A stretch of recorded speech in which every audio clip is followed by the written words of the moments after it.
15 ਸਾਲਾ ਹਾਫਜ਼ੇ ਕੁਰਾਨ ਸ਼ੁਏਬ ਨੂੰ ਕਤਲ ਕਰ ਦਿੱਤਾ ਗਿਆ। ਇਹ ਕਤਲ ਨਾ ਜ਼ਮੀਨ ਤੋਂ ਹੋਇਆ, ਨਾ ਦੌਲਤ ਤੋਂ ਹੋਇਆ, ਨਾ ਜ਼ਨਾਨੀ ਤੋਂ ਹੋਇਆ। ਇਹ ਇੱਕ ਕਤਲ ਆਪਣੀ ਨਵਈਅਤ ਦਾ ਅਨੋਖਾ ਸੀਗਾ, ਜਿਹਦੇ ਵਿੱਚ ਇਹਦੇ 15 ਸਾਲਾ ਹਮ ਜਮਾਤ ਤਾਲਬੇ ਇਲਮ ਜਿਹੜੇ ਆ ਉਹ ਅਨੋਖੀ ਪਲੈਨਿੰਗ ਕਰਦੇ ਆ।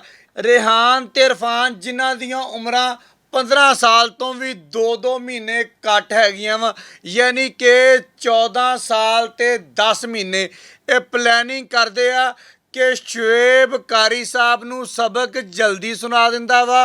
कारी साहब शुएब नूं शाबाश दिंदे आ, कारी साहब शुएब दे वास्ते ताड़ियां भी वजवांदे आ ते सानू रोज़ डांगा पैंदियां वा, सानू रोज़ छित्तर पैंदे आ।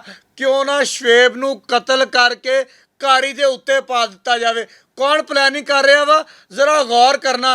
14 साल ते 10 महीनों के न्याणे प्लैनिंग करते पे आ 15 सालों के हाफजे कुरान शुएब नूं कतल किया जाए।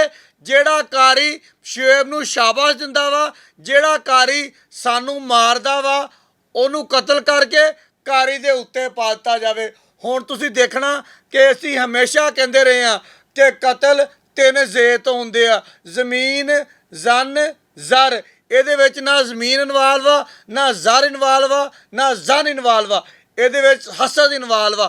एक हसद की वजह तो 15 साल का शुएब इस दुनिया तो चला जाता वा। खैर जो शुएब गैब हुंदा वा, अगवा का परचा थाना बटाला कलोनी दे विच दर्ज हो जाता वा। मुकदमा दर्ज होने तो बाद CPO फैसलाबाद तनवीर हुसैन इस गल का नोटिस लेंदे आ, क्योंकि पै दर पै इदां दे वाक़ियात हो रहे होंदे आ। बदफेली तो बाद बच्चों को कतल कर दिता जाता, ज़्यादती तो बाद बच्चियों को कतल कर दिता जाता वा। CPO फैसलाबाद नोटिस लैके SHO बटाला कलोनी जहीर गिल दे जुम्मे लाते हैं कि इस केस नूं हल करके मुलजमान नूं गिरफ्तार करके बच्चे नूं बादयाब करवाया जाए। जहीर गिल अपनी टीम दे नाल कोशिश शुरू करता वा।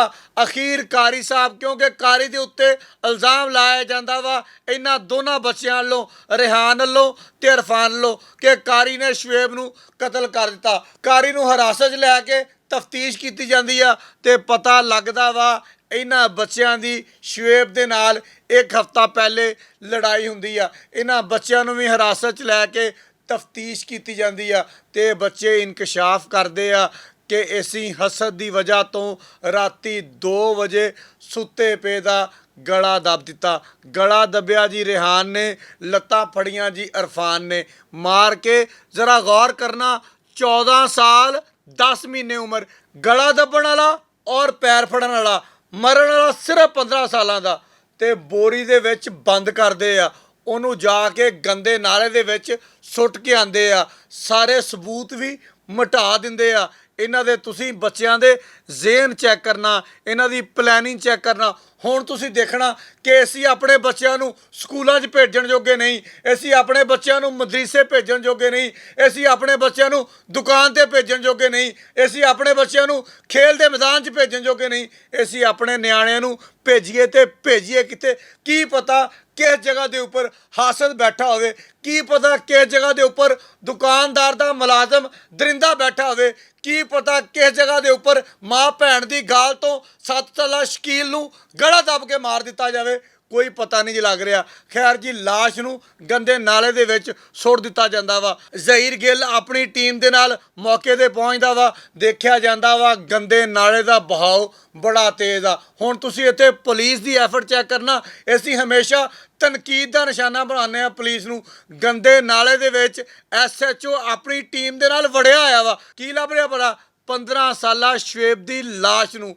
खैर जी, लाश नूं लभदे लभदे लभदे लभदे 3 किलोमीटर तक गंदा नाला जिहड़ा वा उहनूं छानिया जांदा वा, लाश नहीं लभदी।